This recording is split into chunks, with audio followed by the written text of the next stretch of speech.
ఇక వివరాల్లోకి వెళ్తే రహదారి భద్రతపై ప్రతి ఒక్కరూ అవగాహన కలిగి ఉండాలని కాకినాడ కార్పొరేషన్ కమిషనర్ భావన పేర్కొన్నారు. కాకినాడ అంబేద్కర్ భవన్లో కాకినాడ జిల్లా రవాణా శాఖ ఆధ్వర్యంలో ఆటో డ్రైవర్లకు రోడ్డు ప్రమాదాలపై అవగాహన కార్యక్రమం నిర్వహించారు. డీటీసీ కె శ్రీధర్ అధ్యక్షతన జరిగిన కార్యక్రమంలో ముఖ్య అతిథిగా కాకినాడ కార్పొరేషన్ కమిషనర్ భావన పాల్గొన్నారు. ఈ సందర్భంగా కమిషనర్ భావన మాట్లాడుతూ ప్రతి ఒక్కరూ రహదారి భద్రతపై అవగాహన కలిగి ఉంటే ప్రమాదాలను నివారించవచ్చునని అన్నారు. ఇంటి నుండి బయటకు వచ్చేటప్పుడు తమ కుటుంబ సభ్యులను దృష్టిలో పెట్టుకుని వాహనాలను నడిపితే ప్రమాదాలను తగ్గించగలమని అన్నారు. రోడ్డు ప్రమాదం వల్ల ఒక కుటుంబ వ్యవస్థ పూర్తిగా చితికిపోతుందని అన్నారు.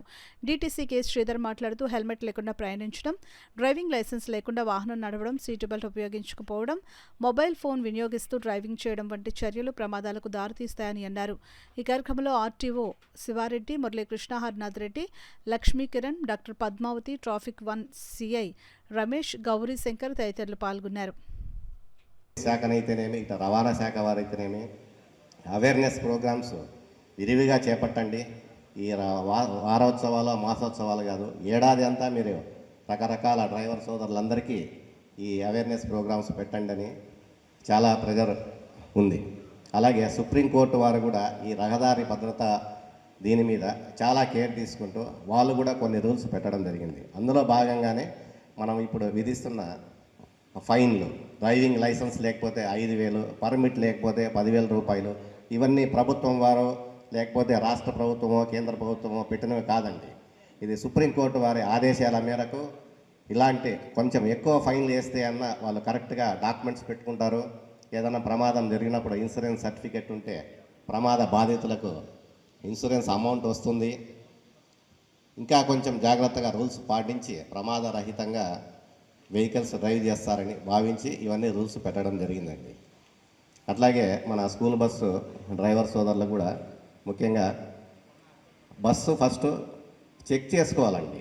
మార్నింగ్ వెహికల్ మనం డ్రైవ్ చేసే ముందు డైరెక్ట్ వెళ్ళి స్టీరింగ్ మీద కూర్చొని స్టార్ట్ చేసి వెళ్లకుండా ఫస్ట్ బ్రేకింగ్ సిస్టమ్ కరెక్ట్గా ఉందా, బ్లైండ్ స్పాట్స్ వాటికి సంబంధించిన విషయం, 3 over speed or driving skills, 4 సరైన మనం టైంకి వాళ్ళని హాస్పిటల్కి తీసుకెళ్ళకపోవటం. ఇలా చేయటం వల్ల ఈ యాక్సిడెంట్స్ ఎక్కువగా జరగటం, దాంట్లో ఎక్కువ మంది విక్టిమైజ్ అవ్వటం, అందుట్లో ఎక్కువ మంది చనిపోవటం జరుగుతుంది. యాక్సిడెంట్స్ని మనం గణనీయంగా తగ్గించుకోవాలి. యాక్సిడెంట్ జరిగిన తర్వాత పేషెంట్స్ చనిపోవటాన్ని కూడా మనం తగ్గించుకోవాలి. ఎందుకంటే ఎంత ప్రయత్నించినా కొన్ని యాక్సిడెంట్స్ జరుగుతున్నాయి, ఎంత ప్రయత్నించినా యాక్సిడెంట్స్లో చనిపోయే వాళ్ళు పెరిగిపోతున్నారు.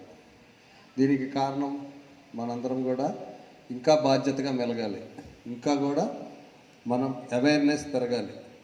దీంట్లో భాగంగానే కేంద్ర ప్రభుత్వం, రాష్ట్ర ప్రభుత్వం దీని గురించి ఆలోచించి ఎక్కువ అవేర్నెస్ క్యాంప్స్ ఎక్కువగా మీ అందరికీ కూడా చేరువై యాక్సిడెంట్స్ వల్ల జరిగే ఇబ్బందులు, వాటి వల్ల కలిగే ప్రమాదాల వల్ల కలిగే ముప్పు గురించి ఎక్కువగా మాట్లాడటం వల్ల వీటిని కొంతమేరకు తగ్గించే ప్రయత్నం జరుగుతుందని అందరికి కూడా ఈ ప్రయత్నమే చేయమని చెప్పి చేస్తున్నారు. మాట వచ్చి ప్రతి సంవత్సరం చెప్పేది ఏంటంటే ఇవన్నీ అందరికీ తెలుసు, మీకు అందరికీ తెలుసు కదా. మనం ఎప్పటి నుంచో వింటున్నాం, ఫస్ట్ నుంచి వింటున్నాం, ప్రతిసారి ఇదే చెప్తున్నారండి. మేము కొత్తగా చెప్పడానికి ఏం లేదు. చెప్పేది మళ్ళీ మళ్ళీ ఎందుకు చెప్తున్నామంటే మీరు గుర్తుపెట్టుకొని ఏదో ఒక రోజన్నా కొంచెం మారుతారు, మారి ఖచ్చితంగా రహదారి మీద వెళ్ళేటప్పుడు భద్రంగా వెళ్తారన్న దానికోసమే చెప్తున్నాం. ఓకే, అలాగే ఆటోలో ఏమేమి ప్రికాషన్స్ తీసుకోవాలి అంటే, ఆటోలో ఎంతమందిని ఎక్కించుకోవాలి? 10, 5, 4, 8, 6